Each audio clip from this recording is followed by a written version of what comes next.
Sir आज तक हरियाणा को 97 के बाद इतने वोट्स कभी नहीं मिले हैं, तो आपने एज मतलब इतने यंग एज में ऐसी क्या रणनीतियां की जो इस बार इतने भारी वोटों से जीते?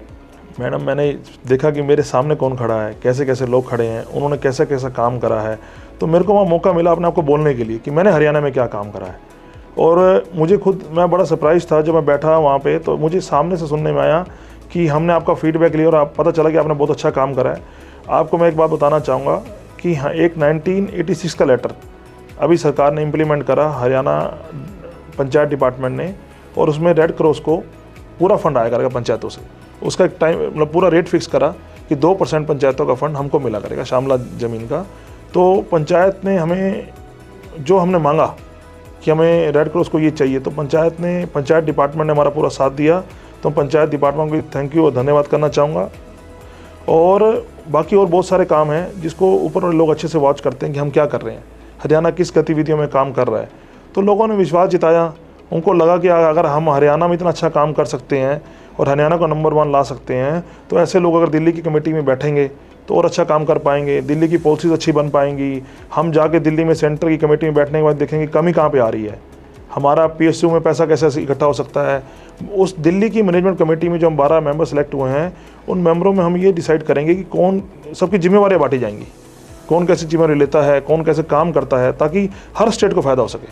तो उनको हमारे पे विश्वास हुआ, तो उन्होंने हमारे काम को देखा, परखा, हमसे बातें करी वहाँ बैठ के, 100 क्वेश्चन पूछे।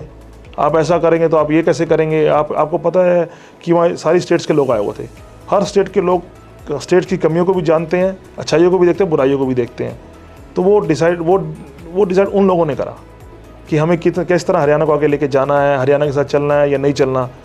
तो बाकी तो ही हम सबसे ज़्यादा वोटों से जीते। अच्छी बात तो ये है कि आपका काम इतना सराहनीय था, इतना काबिल था कि उन्हें लगा कि नहीं, हमें ये स्टेप लेना चाहिए और इससे और ग्रोथ होगी, जो कि बिल्कुल। देखो मैडम, मैंने रेड क्रॉस में आके सिर्फ संस्था के लिए काम करना है। मेरे को इस संस्था को उठाना है, तय दिल से काम करना है, मन से काम करना है और अच्छा काम करना है। तो बाकी अगर हम अच्छा काम करते हैं तो कहीं तो ऊपर वाला भी आशीर्वाद देता है। जी जी बिल्कुल, सब यही उम्मीद करते हैं आपसे। और आगे जो हमारे लोग हैं आपको देखते हैं कि जिस तरह से आप अभी तक काम कर रहे थे और आगे सबकी आंखें आप पे ही टिकी होंगी, तो हम ज़रूर आशा करते हैं कि सबका सपोर्ट मिले आपको इसका। Thank you madam. मैं भी ये सोचता हूँ कि लोग अपना पूरा तय दिल से सपोर्ट करेंगे। सर आपकी इस विजय के पीछे पहले आपने क्या ऐसे इनोवेशंस लिए हैं ताकि आपको इस जीत तक मौका मिला? मैं जब रेड क्रॉस में ज्वाइन करा 2 दिसंबर 2024 में, तो मैंने ज्वाइन करने के बाद देखा कि हमें कैसे अपने काम को चलाना आगे, इस संस्था के अंदर कहाँ पे कमियाँ आ रही हैं, तो उस कमियों के हिसाब से काम करा। और जो दिल्ली बैठे हुए लोग हैं उन्होंने हमारे काम को देखा, हमारे काम को अच्छा माना, तो हमें यहाँ जिता के वापस भेजा यहाँ पे। सर भविष्य की योजनाएं और विजन, अब आप क्या सोचते हैं इस पदवी पे आप? ना, जब हम दिल्ली जा रहे हैं, दिल्ली एक मैनेजमेंट कमेटी में मेंबर बने हैं, तो हमें वहाँ भी जाके देखना पड़ेगा कि हम स्टैंड कहाँ पे करते हैं। क्योंकि हम कोई भी काम करते हैं उस काम से पहले हमें देखना चाहिए कि उसकी पोजीशन क्या है, वेयर वी स्टैंड। तो जहाँ पे हम स्टैंड करते हैं उसके हिसाब से हम उसमें काम करेंगे, अच्छी अच्छी पॉलिसीज़ बनाएंगे ताकि हर स्टेट को फ़ायदा हो सके, तो उसके हिसाब से काम करा जाएगा। सर बतौर वाइस चेयरमैन अब राष्ट्रीय स्तर पर आपकी क्या प्रतिक्रियाएं रहने वाली हैं, क्या क्या रिस्पॉन्सिबिलिटीज़ आप आगे करते हैं? मैडम, दिल्ली जाने के बाद हमें, दिल्ली के कमेटी मेंबर बनने के बाद हमें ये देखना है कि अभी तक हम कौन कौन सी PSU से कितना CSR फंड ला सकते हैं पूरे हिंदुस्तान के लिए, सारी स्टेट्स के लिए। जिन जिन स्टेट्स में कमियां हैं, जो हमारे मणिपुर है, मिजोरम है, मेघालय है, जो छोटी जगहें हैं, जो 7 सिस्टर्स हैं, वहाँ पे जो बच्चे पढ़ते हैं, उन ज़िलों में जो बच्चे लोग जाके स्कूल में पढ़ते हैं, काम करते हैं, उनको क्या क्या फर्स्ट एड दिया जा सकता है, तो हर स्टेट को दिमाग में रख के काम करा जाएगा। सर अब हरियाणा राज्य में रेड क्रॉस की गतिविधियों को और कैसे मजबूत बनाना? मैडम, अभी हरियाणा राज्य में पिछले 6-7 महीने से भी हमने बहुत गतिविधियों को बड़ा फास्ट करा है। अब हम कुछ ना कुछ बच्चों के लिए करना चाह रहे हैं, स्कूल के बच्चों के लिए। स्कूलों में टेस्ट कराने की कोशिश कर रहे हैं, बच्चों के टेस्ट कराए जाएंगे स्कूलों में, पंचायतों में काम करा जाएगा, पंचायतों के ग्रामीण क्षेत्र में पूरा काम करा जाएगा। और सर जब भी हम किसी क्षेत्र की बात करते हैं, जैसे अभी अपने बच्चों की बात की, तो युवा एक बहुत बड़ा रोल प्ले करते हैं। तो युवाओं और समाज के ज़्यादा लोगों को रेड क्रॉस से जोड़ने के लिए आपके पास क्या नई रणनीति? मैडम, मैं कुछ मेंबरशिप के प्रोग्राम स्टार्ट कर रहा हूँ। वॉलंटियर्स का मैं विशेष ध्यान रख रहा हूँ, क्योंकि जो हमारा युवा है वो सारे वॉलंटियर हैं, और जो भी हम YRC कैंप लगाते हैं उसमें जो वॉलंटियर्स आते हैं वो रेड क्रॉस के मेंबर भी हैं और रेड क्रॉस की नींव भी हैं। क्योंकि युवा साथ है तो ही हम आगे बढ़ पाएंगे। तो उन युवाओं को, वॉलंटियर्स को पूरा दिमाग में रख के, उन वॉलंटियर्स के लिए अब रेड क्रॉस बहुत अच्छा काम करने जा रहा है, और सारा फोकस वॉलंटियर्स पर इसलिए करा जा रहा है क्योंकि आज हमें कोई भी रिलीफ होता है, पंजाब हरियाणा में भी इशू आया, जैसे भी पंजाब में बाढ़ आई, रिलीफ आया, तो उस रिलीफ के कारण हमें उसमें वॉलंटियर्स की ज़रूरत होती है।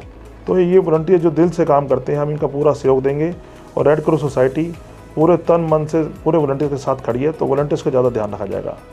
मैं आप सबका, पूरे हरियाणा रेड क्रॉस का धन्यवाद करना चाहता हूँ, एक एक एम्प्लॉयज़ का, क्योंकि हरियाणा रेड क्रॉस ने जो काम करा उस काम को सारी स्टेट्स ने देखा और जाना कि हमने पिछले कितना अच्छा काम करा।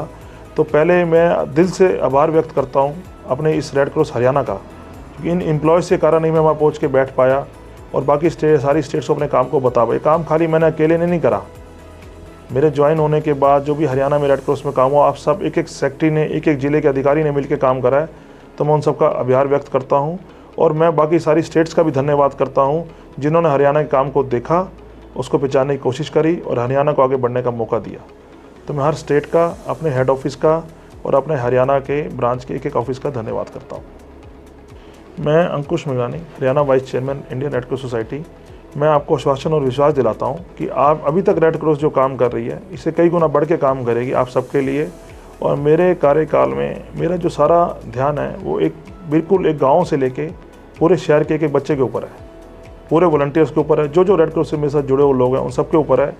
और मेरा काम है सिर्फ आप लोगों के लिए काम करना। जो मेरी बहन व्हील चेयर पर नहीं चल पा रही, उसको व्हील चेयर कैसे भिजवाना है, मेरे को उसका ध्यान रखना है। जो बच्चा किसी भी कारण दवाई नहीं ले पा रहा, उनको दवाई कैसे दिलानी है, मेरे को इस पर ध्यान रखना है। मेरे को हर एक, जो मेरी माँ, बुजुर्ग औरतें, माँ बहनें जो कान से सुन नहीं पा रही, जिनके कान की मशीन नहीं है, उनको मुझे मशीन कैसे दिला के उपलब्ध करानी है, मुझे उस पर ध्यान देना है। तो मैं बाकी सब अपने रेड क्रॉस स्टाफ से भी यही कहूँगा और बाकी जनता को भी यही कहूँगा कि जिसको दिक्कत आ रही है, जो ज़रूरत है, आपको आस पड़ोस में लगेगी व्हील चेयर नहीं ले पा रहा, तो आप रेड क्रॉस के ऑफिस जाइए, नाम नोट करा दीजिए, हम उसको व्हील चेयर उसके घर तक भिजवाएंगे। ये मैं आपको आश्वासन और विश्वास दिलाता हूँ। और मैं चाहता हूँ ये एक सेवा का कार्य है और अच्छा काम है, इसमें आप सब मिलजुल कर एक साथ दीजिए ताकि सबको अच्छी दुआएं मिलेंगी, क्योंकि अच्छा काम करा हुआ कभी व्यर्थ नहीं जाता। तो मैं अपने रेड क्रॉस स्टाफ से भी कहता हूँ, बाकी लोगों से भी कहता हूँ कि अच्छा काम करना हमेशा जीवन में अच्छाई हमेशा काम आती है। मैं रेड क्रॉस परिवार की तरफ से आप सबको बताना चाहता हूँ कि हम 1 नवंबर से एक हेल्प नंबर इशू कर रहे हैं। ऑनलाइन पोर्टल हमारी साइट पर दिखेगा। जो भी बंदा हमारे ऑफिस नहीं आ सकता, जो भी बुजुर्ग, हमारी माता बहनें भाई, जिनको भी कोई भी इशू है, कोई भी व्हील चेयर है, दिव्यांग हैं, उनको कैसे कैसे प्राइस उपलब्ध कराने हैं, तो अपना ऑनलाइन जाके रजिस्टर कर सकता है। और ऑनलाइन रजिस्ट्रेशन के बाद हमारे ऑफिस से जिस ज़िले का बंदा रजिस्ट्रेशन करेगा, वहाँ के हमारे ऑफिस उसको कॉल जाएगा, उसको बुला के उसकी पेपर फॉर्मेलिटीज़ पूरी करी जाएंगी। और इसके लिए हम 1 नवंबर से अपना हेल्पलाइन नंबर भी इशू कर रहे हैं ताकि आप लोग जाके रजिस्टर कर सकें और कोई दिक्कत हो तो आप हेल्पलाइन पे बात कर सकें। हरियाणा के वाइस चेयरमैन श्री अंकुश मिगलानी जी को इंडियन रेड क्रॉस सोसाइटी के नेशनल बोर्ड के अंदर सदस्य चुने जाने पर बहुत बहुत शुभकामनाएं। और हरियाणा के इस प्रतिनिधि ने वास्तव में एक रिकॉर्ड कायम किया है। ये अपने आप में एक अद्वितीय देन है।